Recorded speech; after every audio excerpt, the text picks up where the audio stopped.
problème mu supporter les coups les encaisser en toute kon sérénité. dafa am lu leen manqué. lan moo leen manqué. lan la confiance en soi. d'accord. confiance en soi bi c'est important. nan ngay leen tekkilee confiance en soi tey. yow tey confiance en soi loolu gëm sa bopp. li budul politique sax même budul politique. dans la vie de tous les jours et dans toutes les activités. gëm sa bopp nga gëm sa bopp dafa baax. d'accord bu gëmee sa bopp dafa baax. xam ne liñ lay def yëpp mënu laa téye te waru la téye. c'est tout. d'accord. te dafay mel ni sax yàlla dafay ànd ak yow daf lay dimbali. parce que yàlla aussi bëggul ko toon xam nga gis nit muy dem di def liggéeyam ñu mu gën a rafetee autorité bi di kontaan si moom te yow du la neex. nga ne tey ma yàq ko. waaw mais yàlla daf lay dimbali boo tooñul yàlla daf lay dimbali xam nga ministère boobu dafa métti mais yàlla lay dimbali parce que relation professionnelle dafa complexe. relation avec les centrales syndicales les partenaires sociaux le patronat dafa complexe. mais yàlla moo lay dimbali yow tamit da ngay nar a oyof di leen di recevoir di wax ñoom en permanence. lan moo nekkoon sa secret bi nga yoree dialogue social. ba si crise bi waaw sama secret d'abord ni ma fa ñëwee sax moo bett ñu bëre. parce que man boobu Ablaye Wade dem na bi muy dem j'étais présidente du fonds du service universel des télécommunications FDSUD. FDSUD oui. parce que génnoon naa gouvernement. ma nekk fa comme présidente mu demee ci laa rencontré Macky fale Abidjan. quelques mois après je pense que bi ngi jël pouvoir bi au mois de mars mais gis ko octobre je vais pas oublier 30 octobre foofu en fait daf ma soxla woon parce que dama ko bindoon pour démissionner FDSUD. parce que boobu ils avaient pris des mesures couper les émoluments et tout ça à cause du nouveau pouvoir Macky ñëw na. on était un comité on avait écrit on a fait une réunion ñu bind ko ñi ne dañu jël avocat man leen non jaru ko man j'avais déjà ouvert mon cabinet de consultance. jaru ko ñu ne ma ah non yow na nga am cabinet de man non j'ai une activité et je l'ai toujours eu donc léegi j'ai écrit en tant que présidente j'ai écrit. mu gis courrier bi balaa mu ñëw Abidjan bi ñu ko nee Innocence mi fii parce que dama taseeg protocole bi Massamba Sarr à l'époque au restaurant de l'hôtel le président mu ngi lay laaj wax naa ko yaa ngi fii ma ne ko président mu et comme je vous dis le président je le connaissais avant mais pour moi c'est le chef de l'État. man duma xam président de la République ba naan sama camarade la moom sax daf ko jaaxaloon bu ma laa gis ci protocole bi excellence Innocence mu ne ko président man président la.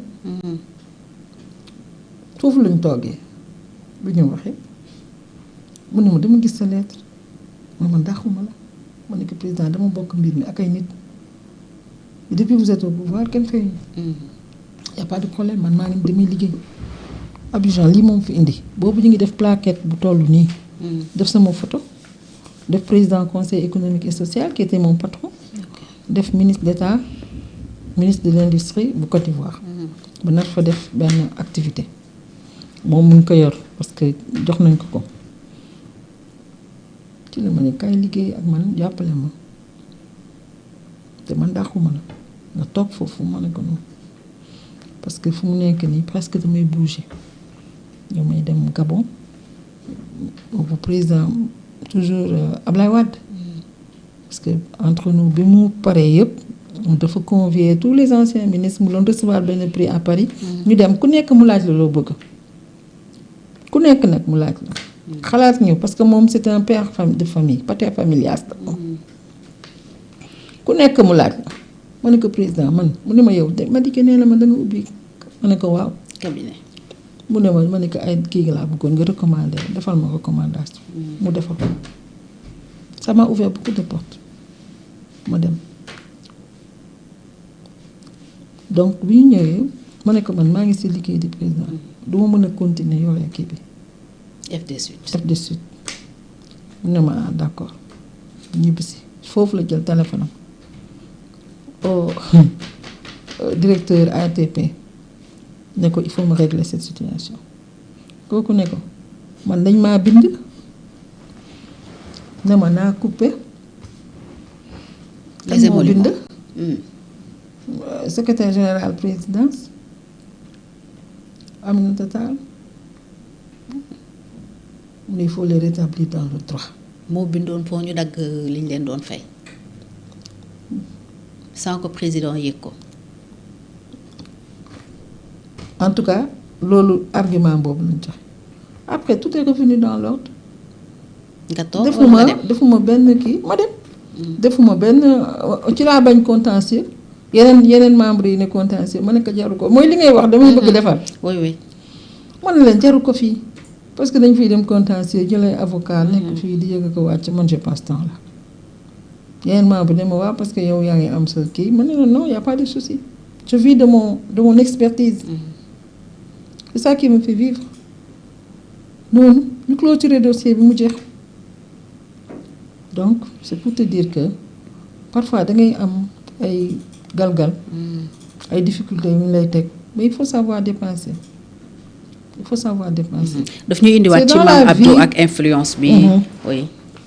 c'est dans la vie normale d'un homme. les difficultés boo dundee sans difficulté sax dafay mel ni yow. waaw dundoo. difficulté foo mu am. mais yow yaay am capacité am résilience bi xam nga. jigéen dans un monde politique wala étatique ban taxawaay la war a am pour génn ci. jigéen ñi elles ont un atout mais elles ont aussi des faiblesses. atout bi mooy boo gëmee sa bopp am compétence man waxuma quota de. 50% am man loolu nekkuma si. parité. boo gisee jigéen ñi sax parfois xam naa lañ ma si xaw a mere parce que man xam nga jiite naa fi créé naa fi le réseau des femmes innocentes. oui RFI. bu tax ma def ko parce que je me suis dit il faut venir en aide aux femmes qui n'en ont pas les moyens. RFI bi nag man ça revoit à mon nom d'ailleurs dama bëgg a changer waat tur bi je suis en discussion avec une grande femme leader d'Afrique du Sud pour ñu mën a def un link.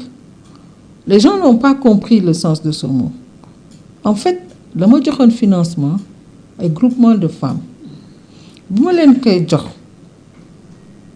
dafa am benn femme enseignante bu nekkoon ci participante yi mu jóg mu ne ma madame le ministre vous aidez les victimes innocentes de la crise en Casamance xam nga am na sens. oui. les femmes victimes innocentes de la vie en Casamance. oui. c'est elle qui a sorti ce mot. d'accord. rek ñëpp tàcc. innocente réseau des femmes innocentes ñëw. mais ça m'a même coûté quelques plumes. parce que bu amee par exemple plateforme des femmes par exemple des femmes de la Casamance. nous on est membres j'étais représentée. ndeysaan ki ma doon représenter Soukeyna Dramé j'ai jamais voulu être la secrétaire exécutive dama daan nommer nit. en raison de mes fonctions. et le décédé paix à son âme. mu dem benn réunion non c'est pas politique xaw ma c'est comme innocence la. je lui ai dit mais yéen vous êtes plus politique que moi. parce que plateforme des femmes bi aussi. c'est des femmes hein. moi j'ai beaucoup d'amitié bëri naa ci ay xarit. mais aussi franchement moi franchement pour man amuñu vraiment rôle bu ñu nar a jouer li taxoon ñu def ko man gisuma ci sa bopp. comme en plus elles sont un peu dans la stigmatisation man du ma ci bokk. parce que le réseau des femmes innocentes ça s'appelle comme ça papier yi loolu moo ci nekk. on ne peut pas renier parce que c'est innocente quoi c'est le réseau des femmes innocentes. c'est pour vous dire que les femmes aussi elles mènent un combat entre elles-mêmes. oui ñoom ñooy xeexante. elles mènent un combat entre elles-mêmes. pourquoi moom pourquoi mu yegg fii pourquoi mu def nii pourquoi moi je suis pas dans ces débats-là. parce que aussi fi ma jaar ba yegg si fii yéen nekk moom di nelaw. dama béy sama waar dama j'ai fait un investissement personnel. wax kon jigéen li war a jiitu mooy compétence. man c'est ce que j'ai toujours dit. dans mon discours c'est ce que j'ai toujours dit maintenant ñi nga xam ne elles n'ont pas de prérequis c'est des femmes rurales et tout nañ leen di jàppale. te gis nga je t'ai parlé de l'association des femmes performantes. c'est une Camerounaise qui est à la tête. on fait beaucoup de réunions. je fais participer des femmes à des foires internationales. À mon foire à Abidjan, j'ai envoyé des femmes du réseau. Damay jël ay groupe ne bii ñi ñooy dem Maroc ma ne ñii ñooy dem ma choisir sama réseau ñuy def ay produits locaux jaay ko ñii par exemple ñu jënd seen marchandise fii yóbbaale mais duñu am benn charge yow yaa leen di jël en charge bu ñu demee ñu def seen petit commerce parce que il faut du concret mooy fii la ñuy nekk di def ay discours di wut ay partenaires te doo xam nu muy demee donc moi je suis pas dans ça loo tax yu bëri sax j'ai vu que bokk na ci liy freiné jigéen ñi loolu bokk na si parce que y a des femmes d'une certaine classe qui sont là elles sont toujours là elles bougent pas suñu ay sœurs lañu mais aussi il faut que ça avance quoi foofu tamit faut que génération yi aussi mu changer def nañ benn kii boo xam ne yàggul dara pour la relève pour le tutorat pour former les femmes mais ça doit aller même au-delà des femmes des jeunes filles moi je fais beaucoup de choses pour les jeunes filles il y a le concours de l'excellence bi nga xam ne ñu ngi koy def Ziguinchor je suis la marraine pendant combien d'années mais daaw à l'heure là mois de mars bi mu ma fekk États-Unis à la CSW invité par des femmes américaines ma defar leen foofu benn communication dem CSW bi ñoom actuellement je pense que ñu ngi foofu man cette année j'ai pas voulu partir.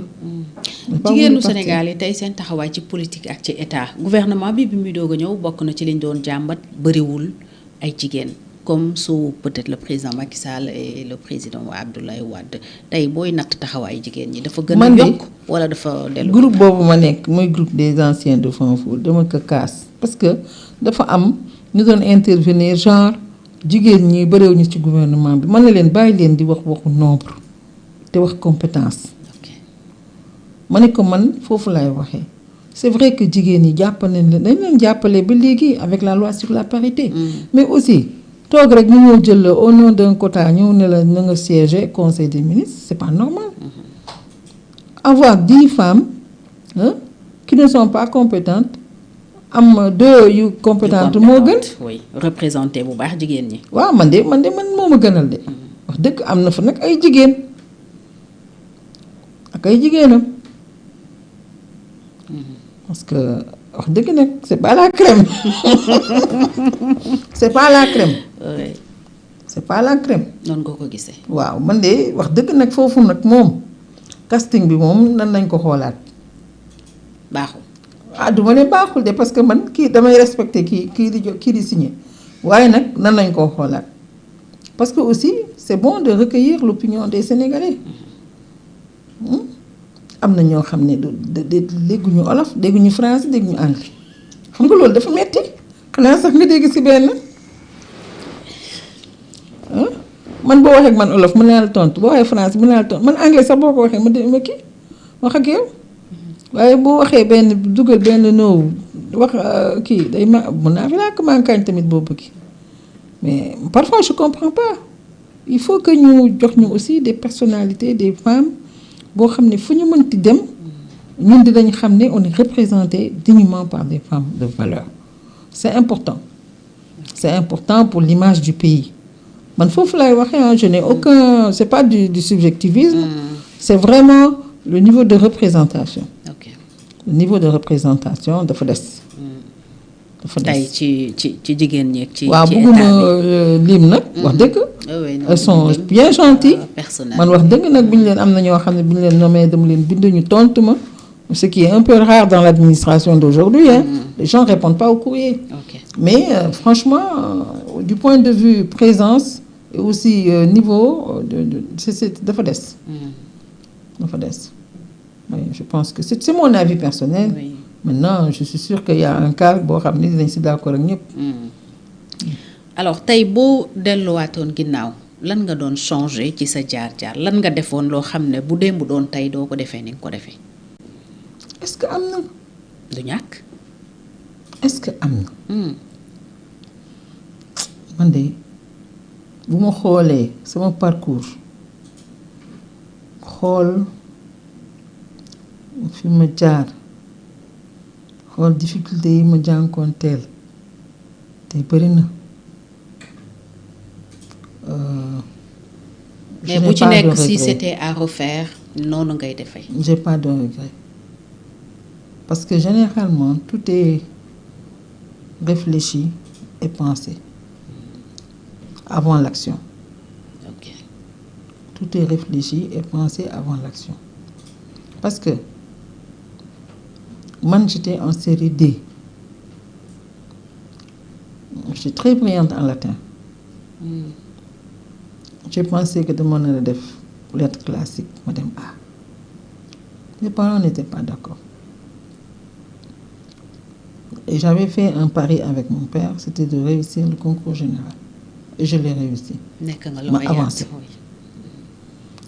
Ma dem université. Au moment du choix, mon grand frère est juriste. Me penchais pour le droit. Au moment du choix, droit public, droit privé, je me suis attachée les conseils de mes aînés, que je ne peux pas manquer de citer ici, Madické Niang et François Collin. ñoom ñoo ñu jiitu woon ak keneen koo xam ne gaañu na Pierre Fall Kader Pierre Fall pour Saint-Louis te mu nekkoon monument de la Renaissance ñooñu ñoo doon suñu mag.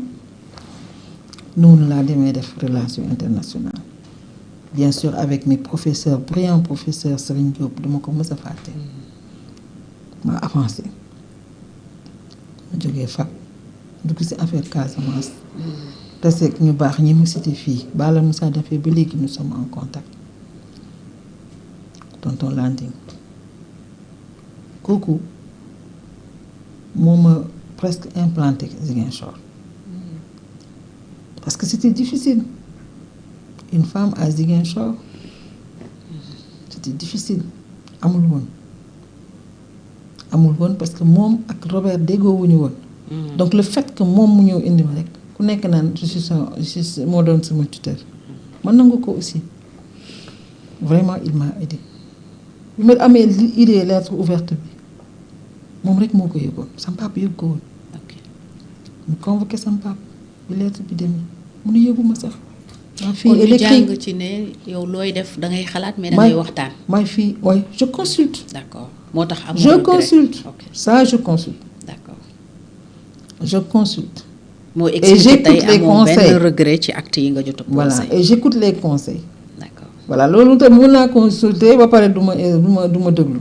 mais man j'écoute je consulte j'écoute et après dina am paramètres yoo xam ne nag man rek maa koy am.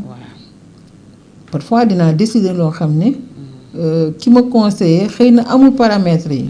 bu ko defee bu gisee résultat bi dina ma laaj pourquoi defee woo nii ma ne nii laa defee parce que nii ak nii. bëgguma la ko woon wax. Mais ça c'est quand ça touche vraiment des questions sensibles. Que je le fais pas parce que j'estime que ça aussi c'est mon être c'est moi qui dois aussi prendre la décision. Quelle décision dafa métti l'autre situation bi nga ma wax sànq. Quelle décision dafa métti mais foog ñu dimbali la foog ñu am. lu ñu la tegal lu tax finalité bi mu conforme. yow li nga bëgg ak mu conforme surtout parlant du chef de l'État. À ce que veut la nation.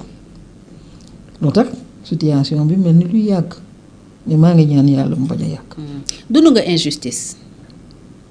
injustice. ci naka. ci biir gouvernement. non. ci état de manière générale. ci say fonctions. injustice non. Parce que quand tu es dans l'état il y a une seule autorité qui compte c'est celui qui a le stylo. Qui prend le décret. Quand il prend le décret il t'est opposable tout de suite. Tu sors du gouvernement c'est pas une injustice parce que quand tu rentrais am na keneen ku ñu xaj. te du woon injustice. te du woon injustice donc je ne vois pas pourquoi muy nekk injustice donc pour man non da nga bokk bu naree génn nga génn après tu vas vaquer à d'autres occupations si tu dois revenir tu revenir maintenant parfois tu rebondis moi j'ai quitté je suis revenue et je suis la seule vous pouvez vérifier dans les archives sinon le seul ministre de Wade bu quitté gouvernement ci benn fonction dellu si Wade ci même département bi. Parce que souvent dañuy changer. Parce qu'il y a eu peut-être des manquements. Mais moi, quand je revenais, il m'a dit tu retournes au même département. C'était même pas discutable. Parce qu'il était satisfait. Parce que c'est son choix. Et puis le ministre qu'on nomme, tu n'as pas à choisir. Le président te dit, il y a une phrase toute faite, tu dis oui, excellence, je suis à votre disposition. Il n'y a pas d'autre mot. Ok. Première nomination, on ne la bête. Mais après, le reste, c'est le choix. Parce qu'il a eu le temps de te connaître, de connaître tes faiblesses, de connaître tes forces, tes capacités, tout ça. Les présidents, ils observent. J'ai reçu une vidéo récemment où il dit, moi, je teste un ministre 6 mois. Quand tu ne fais pas l'affaire, je t'enlève. 6 mois. 6 mois, oui. Parce qu'en fait, quand on te nomme, si vous regardez, il vous faut 6 mois pour vraiment vous adapter à votre poste. 6 mois, nous savons que voilà. Parce que le temps de prendre contact avec tes services, et puis après de dérouler, en 6 mois, l'autorité qui est là peut savoir si tu peux ou tu ne pourras pas tenir le département. Okay. Et lui, c'était son deadline. Quand tu es nouvellement nommé, tu ne sais pas, bon, tu penses que tu es là, conseil des ministres, mais il faut travailler. Et très vite. Et comprendre très vite les enjeux. Okay. Ça n'a pas de sens de le travail. Moi, je pense que je n'ai pas vécu d'injustice. Je dois m'estimer heureuse. J'ai quand même fait un parcours, arrivé jusqu'à ministre d'État. Pour l'anecdote, le président Bimé au conseil, il m'a dit le gouvernement. Je dis que non, je vais redoubler. Parce que ce gouvernement a un ministre d'État, et moi, un ministre d'État, je vais garder. Je suis innocent. Finalement, il me dit président. Je me dis présidente. Et puis voilà. Parce qu'il faut le prendre comme ça. C'est une carrière. Donc tu commences bas, tu vois, tu avances, et puis voilà. Mais il faut faire le travail. Bonne anecdote pour le gën marqué avec le président Wade. Non, Wade, j'en ai beaucoup. J'en ai beaucoup, Abdoulaye Wade. C'est un homme très très sage auprès de qui on apprend beaucoup. Et d'ailleurs, moi, il me semble que pour son anniversaire, pour ses 99 ans ou 100 ans, centenaire, oui. Il faut que les gens élargissent et que nous, on est des enfants de Wade. Et ça a beaucoup joué pour que je travaille avec Macky. Parce que pour moi, Macky était très proche de Wade. C'est pour ça la notion de transhumance d'ailleurs. Moi, je pense que c'est-à-dire, les gens pensent que transhumance, c'est parce que pour des questions alimentaires. Non.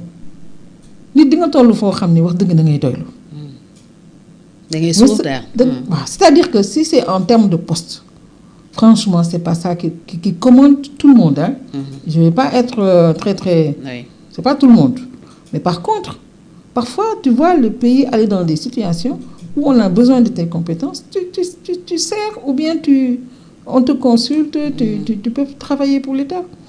Même pas en occupant même pas de poste.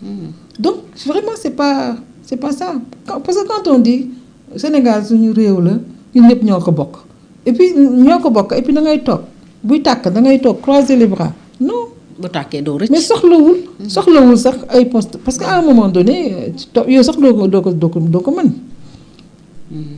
mën mais Abdoulaye Wade daf ñu doon jàngal àdduna di ñu jàngal Sénégal di ñu jàngal àdduna c'est un homme d'expérience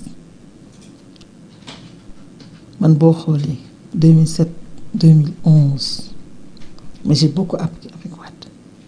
Lu la gën a marqué ci moom. Wade il traversait les générations. Man mën naa ne c'est mon premier passage j'avais des blocages parce que da nga daan gis toujours au plan politique dañuy naan ceux qui ont fait l'opposition avec lui 74 c'est eux qui se réclamaient. Il y a toujours un problème de légitimité. Ñun ñoo fi nekkoon démb. C'est la même chanson qu'on voit aujourd'hui. Ñoo fi nekkoon depuis 74 bu muy dem fii tiré nañ ñu bal dugal nañ ñu prison mais moi j'ai pas connu l'opposant J'ai connu l'homme d'État. Donc je n'avais pas la même approche qu'un exemple par un ami, vraiment un ami. Il faut que je le cite, Samuel Sarr, qui était proche de Ablaye Wade. Madické, qui était proche de Ablaye Wade. Moi, il y avait une distance. Souleymane Ndéné, qui était proche de Ablaye Wade. Nous, on est, comme on dit, les militants de la 25e heure. Mais Ablaye Wade me mettait à l'aise. Et Ablaye Wade me considérait vraiment comme sa fille. Il avait beaucoup d'estime pour moi. Et j'ai appris à le connaître. J'ai appris au fil du temps à le connaître, à me libérer. Parce qu'au début, il y avait cette barrière. Il y avait cette barrière.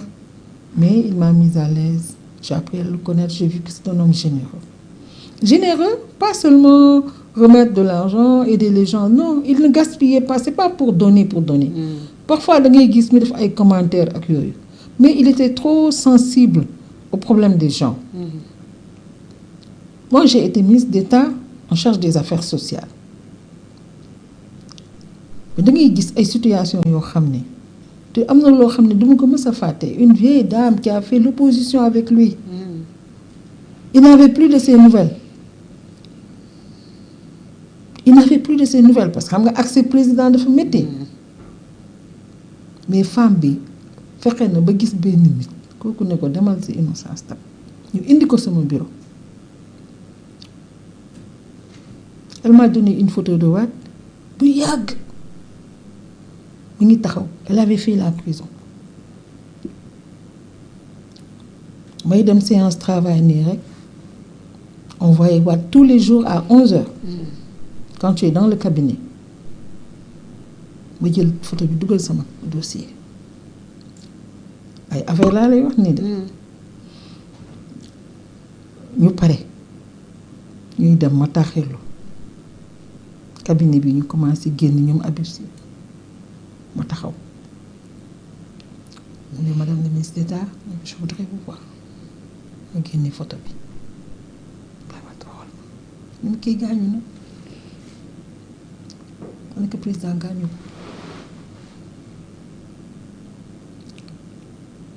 Il était surpris. J'avais le téléphone, j'avais tout. On a tout fait sur place. Il a reçu la dame. Il pensait qu'elle était décédée. C'est pour vous dire. C'est pour vous dire sa sensibilité. Parce que charge président aussi dafa métti. da ngay dem te boo amul collaborateur yu la boole ak nit ñi jàppale la si nit ñi billaay da ngay am mbetteel. def lu baax daf lay jafe. daf lay jafe tey moom spécial faf la ñu def. vraiment yàgg na yaatu na. man de damaa kontaan Fatia. xam naa loolu yëg naa ko mais rapidement ñu jeexal tey ci yenn leçon nga jàpp ni tey moom mooy génn ci sa parcours les enseignements yu ndaw yi war a téye parce que finalité wu waxtaan bi loolu la woon lan yow nga jàng ci sa parcours loo xam ne ndaw yi war nañu ko jariñoo. war wax naa ko sax ñu waxaat ko tëjee ko woy xale yi lu ñu ne la mooy gëm seen bopp. man bu may nekk ndaw di jàng booba 3 mooy ñetti école yi toppante léegi defe naa benn bi sama bos bi Massayer